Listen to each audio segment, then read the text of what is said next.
Réponse. Pour le dire autrement, on va parler d'alliance aujourd'hui.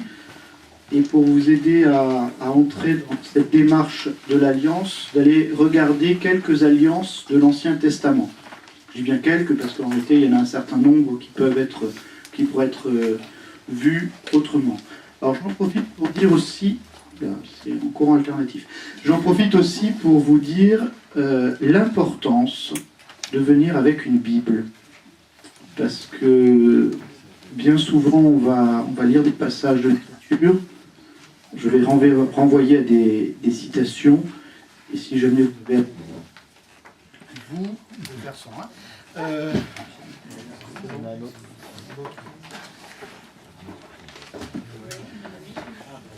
Et quand je donnerai des citations, c'est toujours plus pratique si vous pouvez avoir le texte.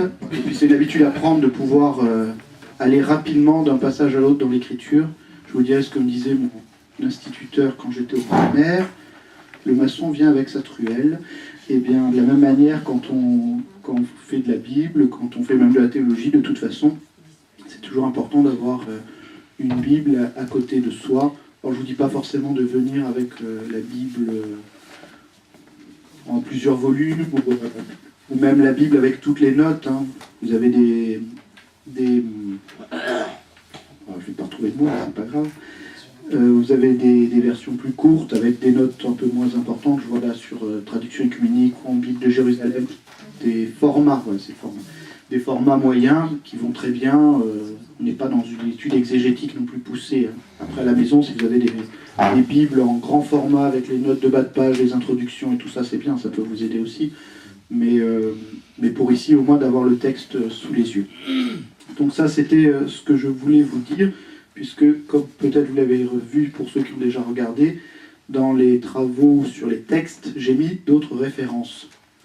Et donc d'aller les voir et de regarder. C'est un peu ça aussi le travail biblique, c'est-à-dire, je vous donne un principe un peu général de commentaire de la parole de Dieu, c'est la parole de Dieu qui commente le mieux la parole de Dieu elle-même. C'est toujours le meilleur commentaire. Donc c'est toujours important quand on voit des passages de se dire mais tiens ça me fait penser à telle chose, à tel autre passage et d'aller vérifier. Voilà, c'est un peu l'idée qui est mise en valeur dans le renvoi à quelques textes pour voir justement comment le texte lui-même travaille. Bon, ça c'était juste un point de détail. Vous allez vous retrouver par table pour étudier 3 textes. Alors chaque table aura un seul texte.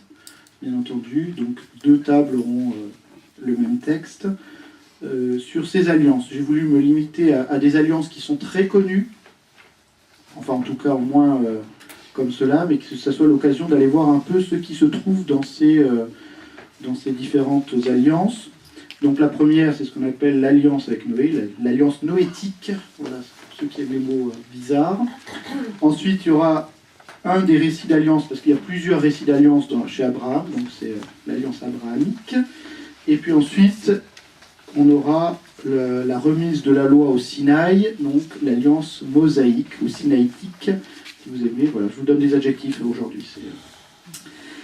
Je vais juste faire une petite introduction, puisque vous n'avez pas forcément le contexte qui entoure chacun de ces textes, pour pouvoir justement y entrer le plus facilement possible.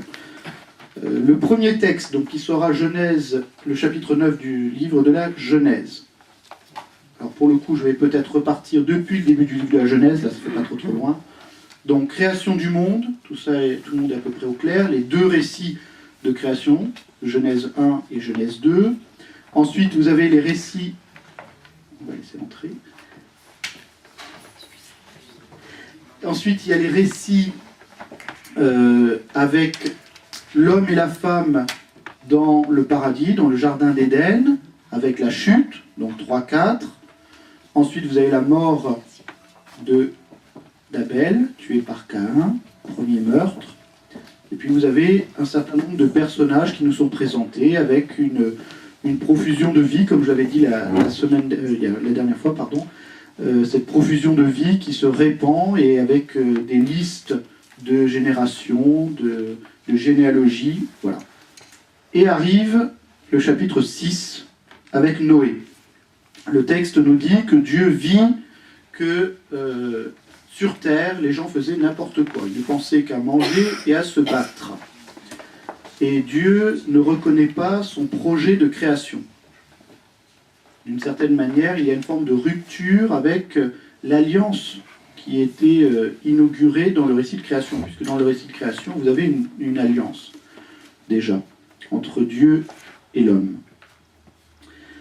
Donc Dieu va décider de détruire sa création pour la reconstruire, mais il va protéger le seul juste, qui est Noé, qui va donc, comme vous le connaissez, alors ça c'est une histoire qui est très connue quand même, qui va donc construire l'arche de Noé, ce grand bateau, dans lequel il va faire monter les animaux, afin de protéger cette création, et puis monter avec sa famille.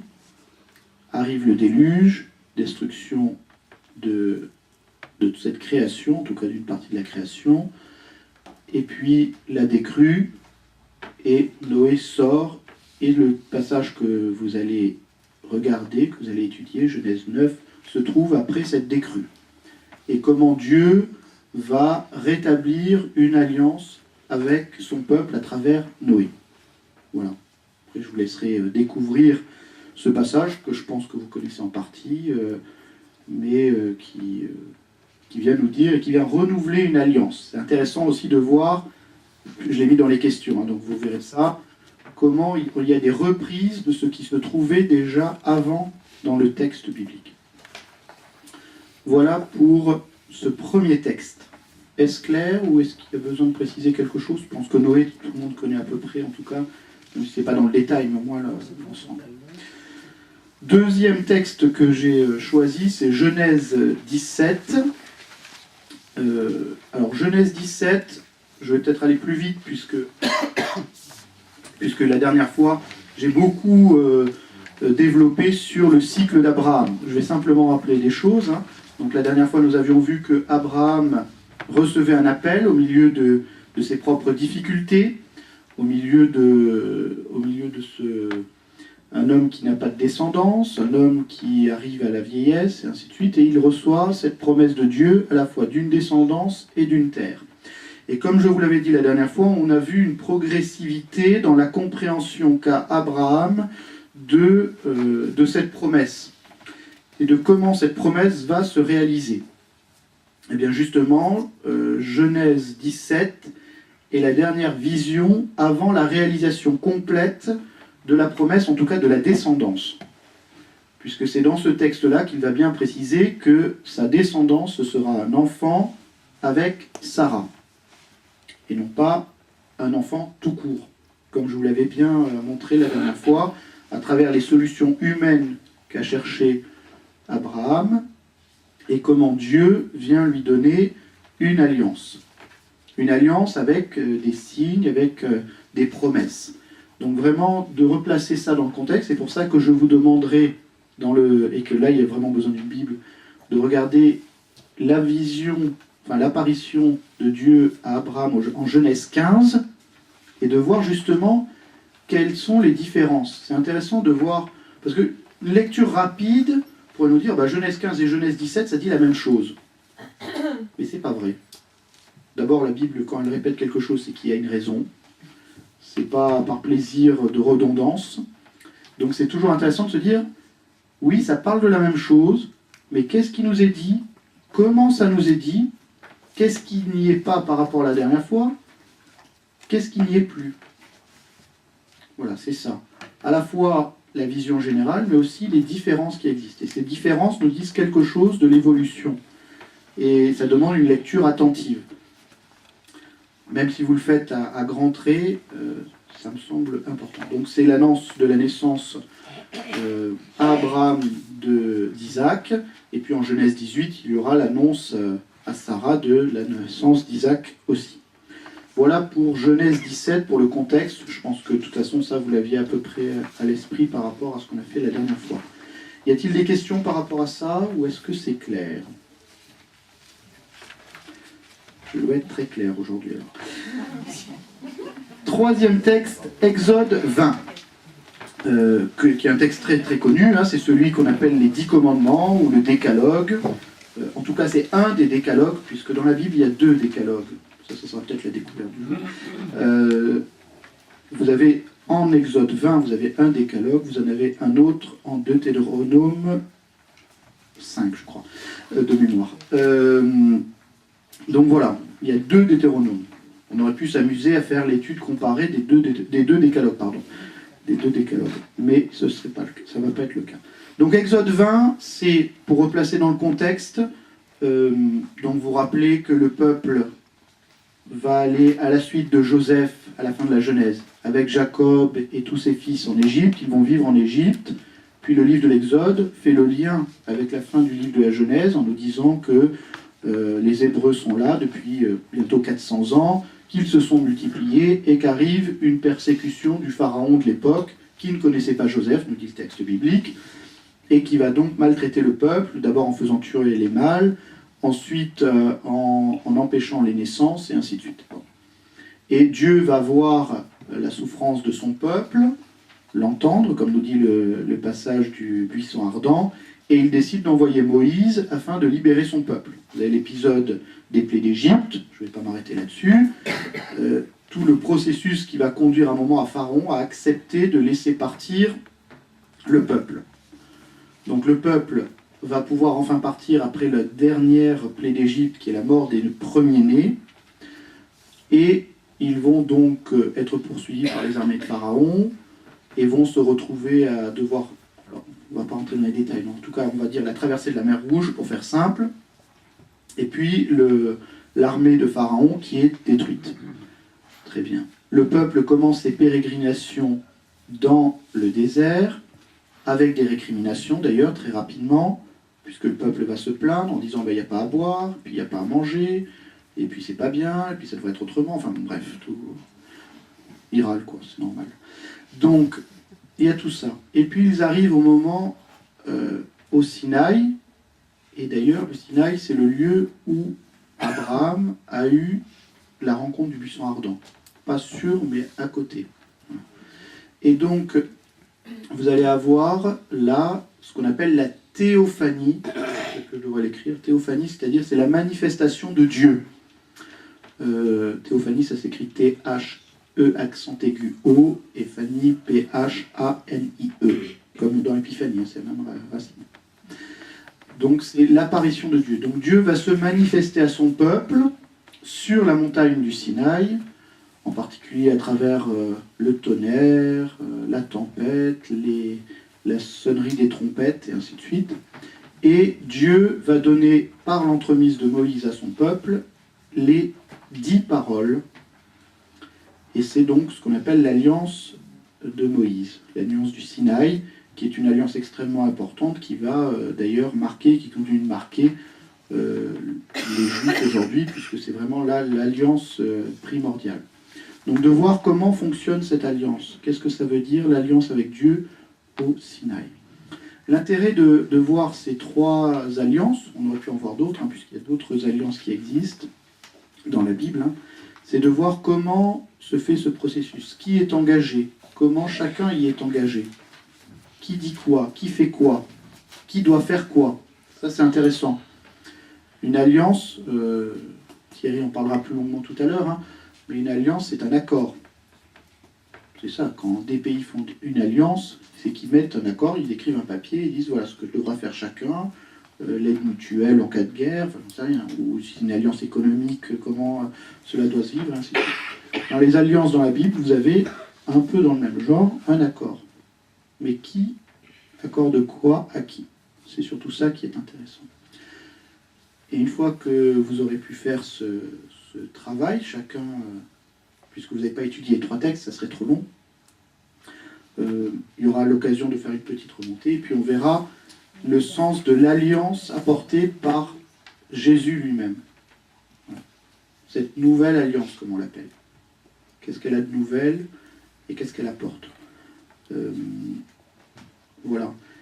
Et ce qui est intéressant, puisque le thème c'est un Dieu qui me parle, quand Dieu nous parle, il nous parle pour être avec nous, pour faire alliance avec nous.